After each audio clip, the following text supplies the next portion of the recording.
Tigraayitti boombii fi rasaasi meeshaalee waraanaa garaagaraa osoo hin dhukahin hafe lubbuu namoota hedduu galaafataa jiraachuun yaaddoo uumee jira. Balaa dhukaatuwwan osoo hin dhohin hafan kanaan erga Tigraayitti waraanni dhaabbate as namoonni 100 ol du'uutu himama. Keessumaa bakkeewwan akka Qollaa Tambeen keessatti balaan kun yaaddoo ta'e akka jiru himu bulchaan aanaa Qollaa Tambeen obbo Taklaayi Tasfaayee. كم تزفلت كابتن عشرة بعدين كتير عشر سنين كتاب سنين فورتوريا بجبار Akkuma beekamu onkoloolessa 24 2013 hanga waliigalteen Pretoria mallattaa'utti Tigraay waggoota 2 dirree lolaa turte. Guutummaa naannichaatti rasaasarraa eegalee hanga boombii xiyyaaratti dhukaatuwwan hin dhohin hafan jiru. Ji'a bitootessaa darbee barumsi osoo hin eegalin dura manneen barnootaa bakkeewwan bulchiinsi yeroo to'atee jirutti argaman akka qulqullaa'an godhameera. Kanaan ala maasaa qonnaa bakkeewwan uummanni itti wal ga'u yookaan bakkeewwan waraanni itti gaggeeffame garaagaraatti ammas dhukaatuwwan balaaf nama saaxilan osoo hin dhokahin hafan jiru. Kana furuuf tattaafataa jirra. Garuu immoo hojii guddaa gaafata. Deeggarsa hawaasaa idil addunyaatu kan gaafatudha. Naannoo Tigraayitti waraanni waggaa 2 gaggeeffamee lubbuu namoota hedduu galaafate dhaabbatus dhootuwwan yeroo waraanaa dirree waraanaa keessatti faca'anii fi awwaalaman ammas lubbuu namootaa fi horii galaafataa jira. Keessumaa ijoolleen ittiin taphachuuf yeroo fuudhan dhohuun balaa fidaa akka jiru ka himan obbo Taklaay dhootuwwan garaagaraa naannicha keessaa qulqulleessuun hojii guddaa akka gaafatu dubbatu.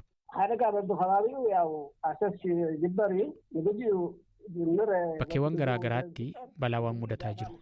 Yeroo yeroon waan mudatuuf lakkoofsa isaa harkaa hin qabu. Garuu bakkeewwan godina bahaatti argaman kanneen akka Sinqaaxaa, Qollaa Tambeen akkasumas godinoota giddugaleessa fi kaaba lixaatti argaman keessatti balaan ni mudata. Hanga ammaatti rasaasiiwwan madfii, moortarii fi xayyaaraa waan jiraniif balaan namaaf bineensota irra gahaa jira. Kana qulqulleessuuf hanga ammaa hanqina ogeessaa osoo hin taane hanqina faayinaansiitu jira. Ala 11 bara 2024 guyyaa dilbataarra oduu gaddisiisan gara Keeniyaatti dhagahame biyyattiitti burjaajii uumee ture. Halkan walakkaa atileetii dargaggeessi biyyattii tasa lubbuun darbuun gadda guddaa uume. Dorgommii fiigicha maraatoonii addunyaa ka dhiirotaan rikardii ka harkaa qabu atileetiin umurii waggaa 24 Kelvin Kiptum balaa konkolaataan lubbuun isaa darbe oduun jedhu miidiyaalee Keeniyaa dhuunfate. Balaa konkolaataa guyyaa sana kutaa lixa Keeniyaatti mudateen konkolaaticha keessa atileeticha waliin ka ture leenjisaan isaa lammii Rwaandaa Jaraves Hakazimaanas lubbuun isaa darbeera. Atileet Kiptum bara darbe fiigicha maraatooniin rikardii atileetii gameessa biyya isaa Eliud Kipchogen qabamee ture cabsuu danda'eera. Atileetiin tasa lubbuun isaa darbe kun onkoloolessa darbe keessa ture. Maraatoonii Chicaagoo irratti fageenya kiiloomeetira 42 sa'aatii 2 fi sekoondii 35 xumuruun rikardii atileetii biyya isaan qabamee ture kan cabse. Atileetonni lameen kunneen dorgommii Olompikii Paaris xumura bara kanaa irratti gaggeeffamu irratti biyya isaanii bakka bu'anii hirmaachuuf garee maraatoonii Keeniyaa keessatti maqaan isaanii tarreeffamee ture. Atileet Kiptum lubbuun darbuu hordofee garuu miidiyaa hawaasummaa Keeniyaa kan dhuunfate Eliud Kipchogeef oduu gaddisiisaadha. Ajjeechaa atileetii dargaggeessa kanaa atileetii gameessa Eliud Kipchogeetti maxxansuun guddoo hafarfame. Ajjeechaa atileetii abdii Keeniyaa ta'e kanaaf ka itti gaafatamu Eliud Kipchogeedha jechuun ka miidiyaa hawaasummaa irratti oduu facaasan hedduudha. Dorgommii Olompikii irratti yeroo 2 warqii ka mo'ate atileetiin umurii waggaa 39 Kipchogen ajjeechaa atileet Kelvin Kiptum waliin maqaa isaa kaasuun daba ta'uu ibse. Dhimma kana ilaalchisuun BBCtti ka dubbate Kipchogen duulli miidiyaa hawaasummaa irratti maqaa isaa eeruun geggeeffamaa jiru daran isa hubuu himeera. February was my worst day in my life. That I woke up, finished training, and I moaned. But the rest of the time, then I was shocked. Guraandhalli 11 jireenya koo keessatti guyyaa badaadhaa jedhee kan ibsuu danda'udha. Irribaa ka'ee ergan shaakala hojjedhee booda oduun dhaga'een baay'een gadde. Battala sanarraa eegalee rifaatu hamaa keessan ture. Sababni isaa miidiyaalee hawaasummaa hundarratti namoonni Eliud Kipchogen ajjeechaa atileetii dargaggeessa kanaa keessatti hirmaateeraa jechuun barreessaa turan. Kun jireenya koo keessatti taatee badaa jedhee kanan fudhachuu danda'udha. Ergaawwan badaa fi rifaasisaa ta'an hedduutu naga'u. Investimentii kee magaalaa keessa jiru ni gubna, mana kee gubna, maatii kee miina jechuudhaan na doorsisu. Hanga ammaatti wanti qabatamaan irratti raawwatame hin jiru garuu haalli jiru kana fakkaata. Atileet Kipchogen haalli uumameef adeemaa jiru kun akkaan hirriba isa dhorkuu dubbate. Taateen kun lubbuu keef akka sodaattu si taasiseeraa jechuun gaaffii BBC'n gaafateef akkas jedhe. Absolutely, yes. I started to call a lot of people. Shakkii tokko malee eeyyeen namoota hedduutti bilbiluu eegaleera. Nageenyummaa isaanii mirkaneessuun waan irra jiraatuufin kana raawwadha. Ammoo hanga ijoolleen koo mana barumsaa ga'anii deebi'anitti sodaachuu jalqabeera. Ijoolleen koo biskiliitiidhaan mana barumsaa ga'anii akka hin deebine dhorkuun dirqama natti ta'eera. Sababni isaa maaltu akka mudatu gonkumaa beekuu hin dandeenyu. Sodaarraa kan ka'e ofii keenya mana barnootaatti geessinee galgala eegnee fuunee manatti galchuu eegalleerra. Eliud Kipchoogeen lubbuun darbuu atileet Kiptam hordofee torbanoota muraasa keessatti maraatoonii Tookiyoo irratti hirmaachuun sadarkaa 10ffaan xumureera. Qabxiin kun bara dorgommii isaa keessatti ka argate keessaa isa akkaan gadi aanaa yoo ta'u, duulli miidiyaa hawaasummaa irratti geggeeffamaa ture akka dhiibbaa isarratti uume ibsa. Dorgommii kana irratti hirmaachuu dura halkan 3 walitti aansuun hirriba akka hin rafne ka ibsu atileetiin kun qabxii gadi bu'aa argachuusaaf sababa ta'uu hime. Ajjechaa atileet Kiptamitti maqaan isaa maxxanfamuu hiriyoota isaa dhiyoo dabalate namoota hedduurraa dhagahaa akka ture ka ibsu Kipchoogeen miidiyaaleen hawaasummaa haalli akkanaa wayita mudatu hatattamaan tarkaanfii fudhachuu qabu jedhe.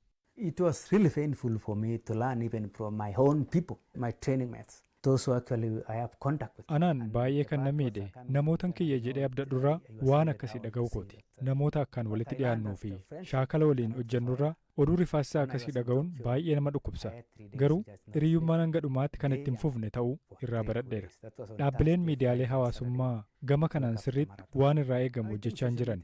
Kanneen maqaa si balleessuudhaan waan badaa maxxansan irratti tarkaanfiin akka fudhatamu yoo gabaastu kana raawwachuudhaaf yeroo dheeraa itti fudhata. Atattamaan tarkaanfii fudhachuu qabu jedhee namana. Ji'oota dura balaa konkolaataan lubbuunsaa ka darbee atileet Kelvin Kiptum abbaa ijoollee lamaa yoo ta'u, yeroo gabaabaa keessatti beekamtii guddaa argatee ture. Yeroo jalqabaaf fiigicha maraatoonii irratti ka hirmaate bara 2022 ture. Maraatoonii hirmaachuusaa waggaa 4 dura fiigicha guddaa jalqaba irratti hirmaate irratti kophee dhuunfaasaa dhabuun ergifatee akka fiigee dubbatee ture. Atileetiin kun gara fiigicha fageenya dheeraatti seenuun dura tiraakii irra fiigaa ture. Muuxannoo argateen atileetota biyyattii lafaa dhufoo fiigicha daandiirraan bu'aa guddaa buusu jedhamanii abdataman keessaa tokko ta'ee ture. Namoonni saree guddifataniif keessaa tokko waraabessaa fi bineensota biroo halkan ofirraa ittisuufi.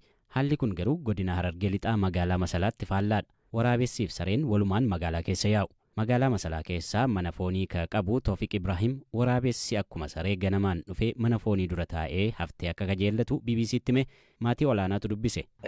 Waraabessaa innaa foon kennitu guyyaa sarootuma wajjin dhaabbatee innaa magaalaa keessatti mul'ata. Immoo innaa foon kennituuf mul'ata. Waan sun akkamitti ta'e mee haala ture natti himi. Ganama kana beekta subiidhaan kana Osmaan bakka Koongoo kan nuufiti wal barree ganama bakka achuma mana hoteela san dura ta'an eega karaa makiinaa walakkaadha. Achumatti anaa Koongoo sana kan nuuf footoo dhagaa sanan qubaan qabu gizee hunda bakka walaa dura ciciisee ta'an eeggata Koongoo. Hagam taa'e waan kun akkana jalqabe. Waliin turre jira barra footoo dhiyootana gadhiisan malee turre yeroo dheertudha. Amata 3-4 gaafas. Hin sodaattu. Waliin turre gaafa qaalii sodaa isaan qabu disee bakka qeeraatti gizee deemnu na jala deemaa achumatti Koongoosniin kan naaf osoo jennu bakka amma ulaa dura dhufee bakka ana iddootti daldalsan. Hagam ta'a lakkoofsaan waraabessi amma ganama si bira dhufu kun. Toora 300 oliin gaafa walumaa dhufsan sanii ol ta'a. Suura irratti kan mul'atu garuu muraasa. Yeroo muraasa eegabarra kaan karaa manaa deemee waroo waa xiqqishootu hafe guusan kaan ni deeme guus. Waan kana hundaa fi qoonqoo yookaan nyaata eessaa fiddee kentaaf ree? Nyaataanis hoteela foonitiin qabamu lafee namni irraa fayyadamuu fi halloo fi waan miila kana hundi oli qabeetiin kaayaaf manuma fayyasanii. Sarootis wajjumaan dhadhaabbatu hariiroon saree fi waraabessi silaa wal sodaatu. Waliin sodaata waliin fayyadamu. Waliin gizeen Koongoo karaa makiinaan jidduu naqee bakka walumaan sanii nyaatan inni ittiin dubbatu. Taari miidhaa geessiseen beeku amma waraabessi yeroo tokko namoota irraa miidhaa daa'imman irraa miidhaa fa'aa geessisu dhaga'ama. Ani hin dhageenye immoo eegoo dhufne ani jidduu asitti kan nyaachisu kun. Nyaata sana egaa argatee booda immoo deebi'ee deema moo achuma oola? Ni deema gaaraa jira bakkoota qabaa achitti deemanii gala. Namooti hin ari'an yookaan loluun hin ari'u namni immoo hin arge moo nama callisa? Namni ittiin dubbatu yeroo waan nuuf jiru sanii ogguu namni bakka riibaa akka ka'e bakka inni qoonqoo isaa fayyadamnaan ka'eetuma deeman zaata akka booda hin ta'u. Namooti maal siin jedhu waan kana hin gootu? Waa takka hin jaan akkana miskiina qallabuun ka'uun so'aa barkattee hin jaan malee waa takka hin jaan. Fuuldurallee itti fuftamoo waan kana sodaa qabdamoo baay'inni isaa dabalaa yoo deemu? Sodaa isaan qaban kan jirutti numaan qallaba miskiina jeetumaan qallabu jira sodaa isaan qaban. Ayyee galatoome. Ayyee galatooma isinillee. Ayaan kabajamtoota daawwatanii chaanala hojii yaadannoo kannaa yaadni keessan nuyi jibeessin jenna. Akkasii akkuma beekamu dachaalee jirra. Akkasii akkuma beekamu odduun torbii kanaa ijoon guyyaa irraa kalee qaama deemee maal fakkaataa haallee Oromiyaa keessa jirtu akkaataa kan jiru irratti waa tokko waan gaariidha. Akkuma beekamu yeroo ammaa keessatti addi bilisummaa Oromoo WBO'n akka malee jabaatee leenjisee Oromiyaa keessatti iddoo garaagaraatti namoota guyyaarraan waan jiruuf qabsoo akka malee finiinsaa waan jiruuf yeroo duraanii Wallaggaatti eegaa turte asii shawaa seenee jira. Leenjisee bobbaasaa jira. Haa ta'u akkuma beekamuun yeroo ammaa keessatti xiqqoo mootummaan namoota siyaasaa namoota tokko yeroo dabree walitti dhengee maallaqa bitee ture waboo cabsuudhaaf tattaaffii garaagaraa godhaa ittuma fufaa jira. Yeroo ammaatti wanni inni godhaa jirus kan binni bitu hoogganaa inni bitamus waboo cabsuudhaaf waan takka godhuu dandeenye yeroo cabuu bira jiru yeroo itti biyya bilisoomsu bira waan ga'aa jiraaf. Guyyaa dheengaddaa abdii bilee paartiin badhaadhinaa uummata miseensota mootummaa fi namoota hanga tokko dirqiin baasanii Naqamteetti Wallagga Naqamteetti gabaabaa irratti biyya isaanii irratti muummichi ministeeraa Abiyyi Ahmad dhiyaatee ture. Achirratti yaada bareedaa hanga tokko dabarsee ture. Haa ta'u muummichi ministeeraa Abiyyi Ahmad eega dhufee biyya bulchaa jiru waggaa jaha jira. Gaaffii Oromoos takka adeemsan qabu. Afaan yoo dubbatu waan gaggaarii dubbata afaan isaa deema. Akkas kanaaf injifannoon kan uummata Oromooti. Waboon keenya jabaadhu waboo malee bilisummaan hin dhufu. Akkasii hin jenna qeerroo fi qarreen keenya. Akkasii warreen chaanala keenyaaf haaraa taatan illee laayik shee sabskiraayib godhuudhaan yaadallee nuuf barreessaa. Illee nama shaakallee yuutuubii irra jirra. Wantoota sirraa of aduu waan hin qinaqamne hamilee nu godhaa isin jenna.